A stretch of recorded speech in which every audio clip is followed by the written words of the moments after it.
Olá, pessoal! Eu sou Ana Paula, professora de português aqui do Acadêmico News, e hoje nós iremos resolver o primeiro gabarito vestibulando.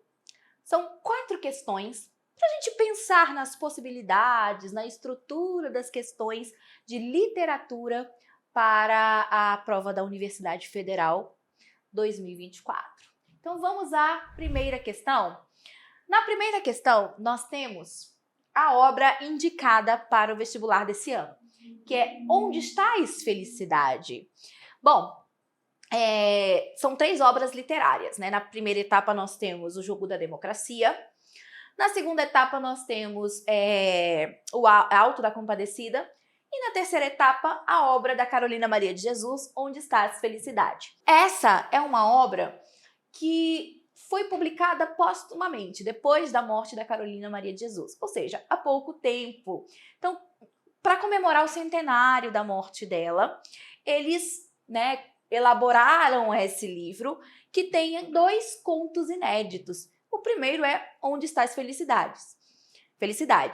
E os demais textos que compõem o livro, gente, são artigos científicos, artigos falando sobre a Carolina Maria de Jesus, artigos homenageando, são críticas literárias concernentes ao texto, né, da Carolina Maria de Jesus. Quem foi Carolina Maria de Jesus? Bom, a primeira questão já faz uma pequena apresentação. Vejam só. Carolina Maria de Jesus foi uma das mais importantes escritoras do nosso país. A autora viveu boa parte de sua vida na favela do Canindé, lá em São Paulo, sustentando a si mesma e seus 3 filhos como catadora de papelão. Então, ela catava papelão para sustentar os filhos, passou muitas dificuldades, e essas dificuldades ela acabou relatando, né, ali no Diário de uma Favelada, que é, né, a obra inaugural dela, mas que não é a nossa obra, né, do vestibular 2024. Assim, por meio do discurso de Carolina Maria de Jesus, como é o discurso de Carolina Maria de Jesus? Bom, pessoal, por ela não ter completado seus estudos, a escrita dela tem vários desvios. É uma escrita simples, né, com vários desvios da norma culta. Então, nós encontramos várias palavras que não estão, né, de acordo com a gramática normativa, com o vocabulário, mas mesmo assim a gente consegue compreender o texto dela, que é um texto profundo, reflexivo, né, e dentro de sua simplicidade muito bem construído. Então já é uma marca própria da Carolina Maria de Jesus, né, esse discurso diferenciado, que vai refletir, né, a sua própria condição econômica, social mesmo, certo? A pergunta, gente, é a seguinte. Assim, por meio do discurso, percebe-se marcas que ilustram a posição da mulher na sociedade da época em que ela escreveu o seu texto. Então, a gente consegue enxergar, né, alguns preconceitos relacionados à mulher, relacionados à classe social, à cor, por meio do texto da Carolina Maria de Jesus. E, gente, também conseguimos constatar, né, a posição da mulher na sociedade daquela época. Como a mulher era tratada, né, quais eram as condições mesmo. Então, vejam só, a pergunta é referente a isso. Assinale a opção que indica explicitamente essa marca, ou seja, que ilustram a posição da mulher naquela sociedade. Então, ela escreveu a obra, né, ali mais ou menos no início do século XX. E aqui nós temos as opções para marcarmos em cima, né, desses preconceitos. Então vamos lá. O pai de Felicidade ficou contente. Era seu sonho casá-la, porque ela já era uma moça. Qual era a posição da mulher naquela época? Então havia uma preocupação quanto à reputação da mulher. A mulher não podia ficar solteira por muito tempo, porque senão ela acabava se perdendo, né? Esse era o pensamento da época, certo? A mulher, ela precisava, né, se casar, ter filhos. Então havia uma preocupação em torno disso. Qual era o receio do pai de Felicidade? Dele morrer e a filha não se casar e ficar perdida no mundo, certo? Então a mulher não podia, né, naquela época, viver sozinha, ela tinha de casar. Então percebam que na alternativa A, a gente já encontra, sim, essas marcas que ilustram a posição da mulher na sociedade da época. Então, provavelmente ela é a nossa resposta. Vamos fazer a leitura das demais só para a gente comprovar. Então vejam só. Felicidade acariciou a seda sorrindo. Que pano macio! Parece o ninho de colibri, parece as plumas das paineiras. Não temos nenhuma marca, só mesmo uma ação de Felicidade, que é a personagem principal do conto. C. O coração de Felicidade ficou oscilando. O seu pensamento repetia só as palavras do viajante. Andar de avião, andar de automóvel. Também é um pensamento, né, de Felicidade, pensando ali, né, nas propostas do viajante. Alternativa D. José dos Anjos notava a indiferença de Felicidade.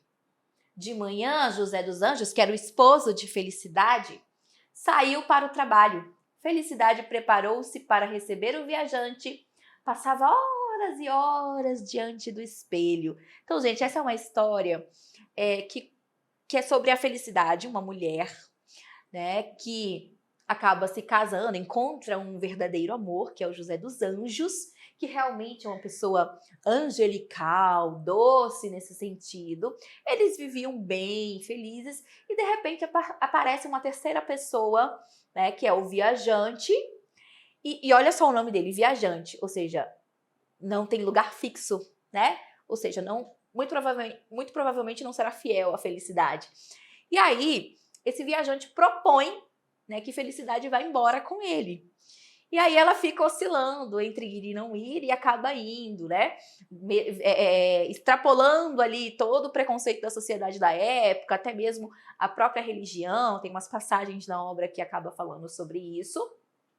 E vai embora, e depois o José dos Anjos fica triste, né, e vai em busca da felicidade, mas ele só conseguiu a felicidade uma vez na vida, quando ele se casou, e depois nunca mais ele encontrou a felicidade. Então vejo que é uma obra reflexiva também, né? As personagens, elas são personagens alegóricas, porque elas representam sentimentos, né, da sociedade, representam ideias, tá? É como se fosse uma fábula mesmo. E aí a gente tem aqui na alternativa E, aquelas casas agrupadas, tanta gente nas ruas, muitas músicas. Ele atrapalhava porque não sabia ler.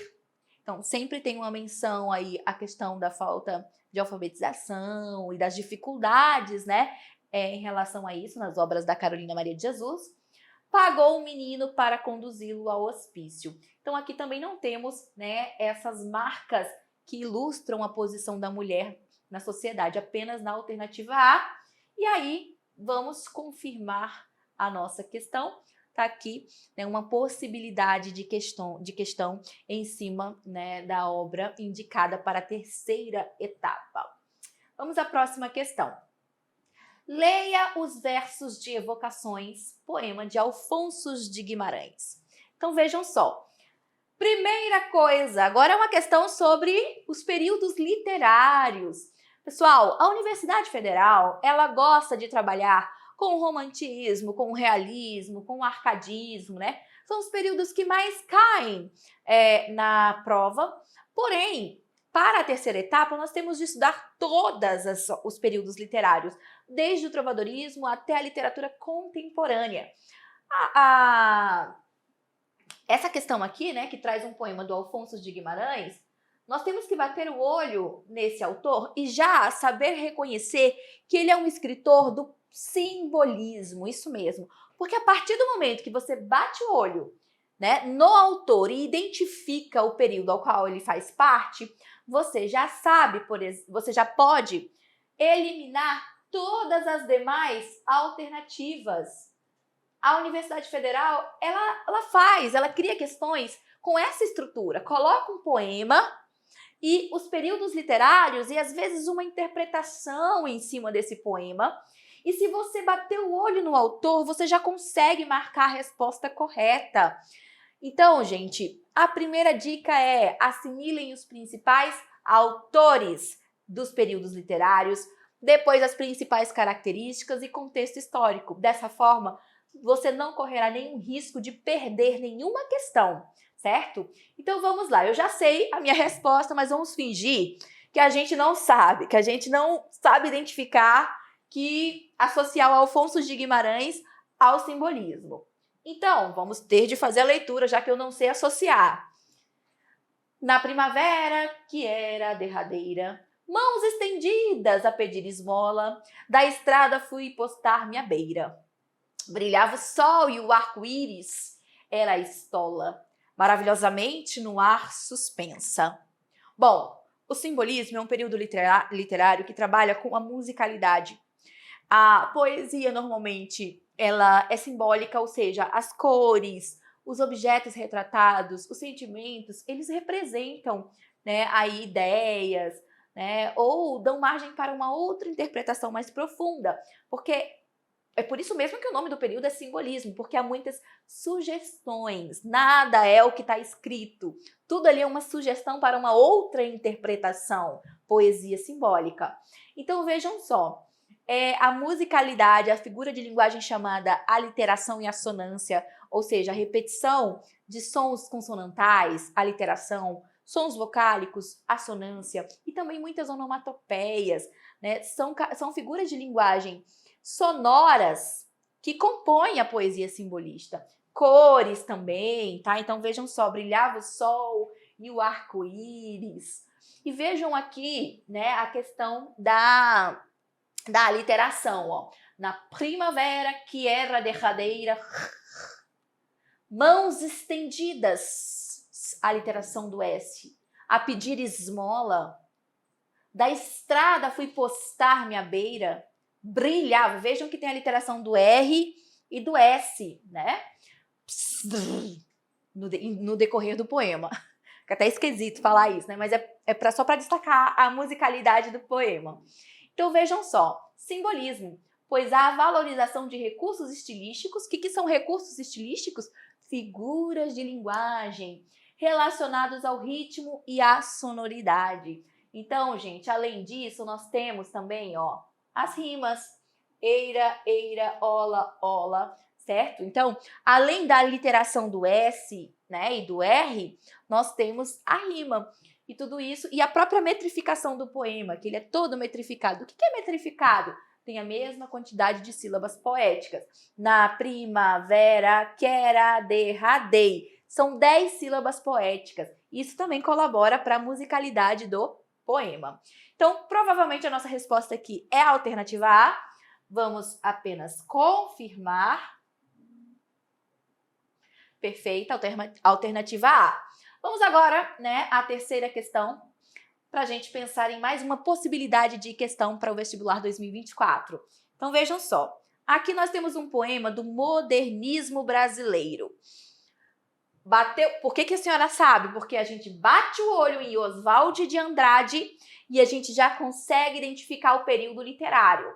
Então vejam só, dê-me um cigarro, diz a gramática do professor e do aluno e do mulato sabido. Mas o bom negro e o bom branco da nação brasileira dizem todos os dias: deixa disso, camarada, me dá um cigarro. Bom, aqui nesse poema nós temos algumas características do modernismo brasileiro que começou em 1922 com a chamada Semana de Arte Moderna, certo? Períodos como parnasianismo, simbolismo, os poetas pré-modernos escreveram até 22. A partir de 22 nós já temos aí, né, um novo período literário que é o modernismo, que, né, deixou para trás os demais, inclusive. A proposta dos escritores do modernismo, principalmente Oswald de Andrade, que criou o Manifesto Antropófago ou Antropofágico, era justamente criar uma literatura liberta, né, aí de todos os padrões estabelecidos pelos períodos anteriores. Né? Então, o escritor tinha maior liberdade para escrever, né, sobre a temática que queria, tinha liberdade para colocar regionalismos, variações linguísticas.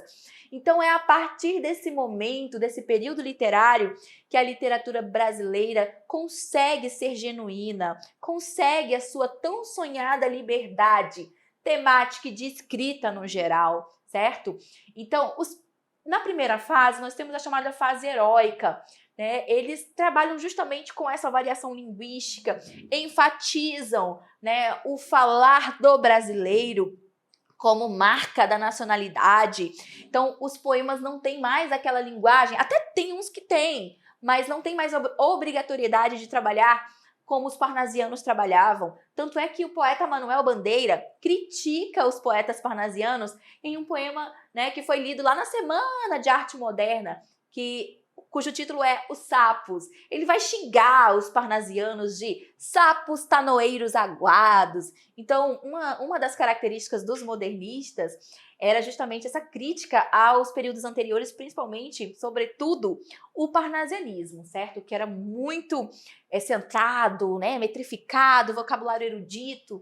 Aqui no modernismo nós temos uma literatura realmente livre, que representa o brasileiro também. Então, o poema Pronominais está trabalhando com a colocação pronominal. Bom, aqui no Brasil, na linguagem coloquial, nós começamos as frases com pronomes átonos, oblíquos átonos, por exemplo. Me dá um cigarro, certo? Então, a regra diz o seguinte, que nós não podemos começar, né, uma frase com o pronome oblíquo átono. Nunca podemos começar uma frase. Por isso mesmo que a frase te amo não é, né, uma frase considerada correta. Por quê? Porque não podemos começar uma frase com pronome oblíquo átono. Como é que ficaria correto então, professora? Temos duas formas. Colocar antes desse te um eu, né? Eu te amo, aí ficaria correto. Ou então, amo-te, certo? São as duas formas que estão de acordo com a norma gramatical. Amo-te, nossa, que letra horrorosa. Mas tá bom, gente, é isso aí. É o que temos. Amo-te, certo? Então, o poema, ele faz tipo uma crítica, dizendo o seguinte, olha, a gramática diz isso do sabido, diz que eu devo colocar o pronome depois do verbo, né? Ele nunca pode iniciar uma frase, mas o bom negro e o bom branco da nação brasileira dizem todos os dias, me dá um cigarro. Então ele faz uma brincadeira, que também é uma espécie de crítica a esse vocabulário empolado dos parnasianos, certo? E aí a nossa pergunta é a seguinte, marque a alternativa que apresenta as propostas modernistas da primeira fase, a chamada fase heróica. E aí a gente tem aqui, ó, tentativa de padronizar a literatura brasileira? Jamais. Eles eram contra a padronização da literatura brasileira. A valorização da linguagem formal? Tem tudo a ver com a alternativa A. Nada disso, eles querem trabalhar com a linguagem informal, coloquial. Uma crítica aos poetas que não respeitavam a norma culta. Ao contrário, na verdade, eles estavam criticando os que trabalhavam com a norma culta, somente com a norma culta. D. Valorizar os bons hábitos ao criticar o tabagismo não tem nada a ver, né, aí com uma crítica ao tabagismo, certo? É relacionado realmente à linguagem, né, do dia a dia, essa linguagem coloquial. E é propor uma linguagem mais livre, que representasse as multiplicidades linguísticas, ou seja, as variações linguísticas das regiões do Brasil. Então, gente, a alternativa E responde, então, a nossa pergunta concernente a esse período literário chamado modernismo, que possibilitou, né, um novo tipo de literatura no Brasil. Tá aqui, então, a nossa confirmação. E vamos para a nossa última questão. Bom, a Universidade Federal também gosta de trabalhar com a gramática em cima, né, de alguns textos. O próprio texto literário, às vezes eles usam para trabalhar, né, questões gramaticais. E, gente, eu trouxe uma quarta questão só para a gente aproveitar o texto anterior e já trabalhar aí, né, com um conteúdo gramatical também. O texto Pronominais, de Oswald de Andrade, ilustra, de certa forma, a diferença entre a linguagem culta e a coloquial. Em se tratando da gramática normativa em relação à colocação pronominal, marque a alternativa correta. Então vamos lá, eu já expliquei para vocês agorinha que um pronome oblíquo átono, ele nunca pode iniciar uma frase, uma oração, certo? Então nesse sentido, tá pedindo para a gente marcar a alternativa correta. Me dá um cigarro, não está em conformidade com a norma culta, né? É linguagem coloquial. Ninguém deu-me um cigarro. Pois bem, aqui o pronome necessariamente, conforme a regra, precisa vir antes do verbo. Por quê? Porque palavras negativas atraem, né, o pronome para antes do verbo. Ou seja, atrai o pronome. Então, o correto aqui seria ninguém me deu um cigarro. E ninguém deu-me um cigarro está, né, incorreto, conforme a norma culta. Na alternativa D, a mesma coisa, uma palavra negativa, não. Não me deram um cigarro, porque palavras negativas atraem o pronome, certo? Então, não me deram e não deram-me está errado. Não é que está errado, não, está em conformidade, né? Letra E, não está em conformidade, perdão, com a norma culta. Letra E, me deram um cigarro, também não está em conformidade, porque, na verdade, deram-me, certo? O me não pode começar.